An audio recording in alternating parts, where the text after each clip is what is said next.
не тоа што ми е мајка, меѓутоа се работи за навистина не секојдневна личност.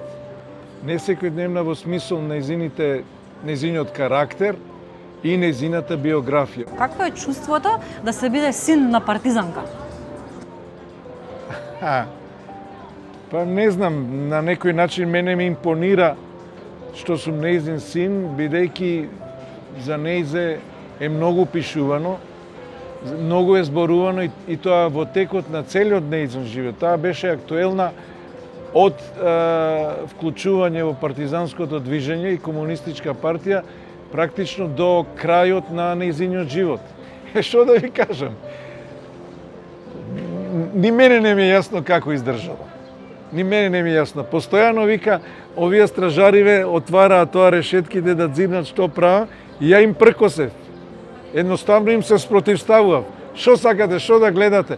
Таму она има една епизода кога гола ја се облекле.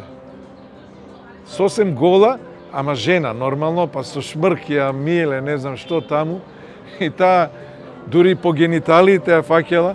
И ова земала ја турнала оваа, се спротивставила. Сега пустила лебот, спомнавте, оно лебот правила...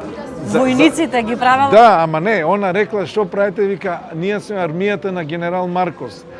А она веројатно лебот го правила за да може да сочува, пошто све им зимале што не е дојадено, за да го после да го јаде.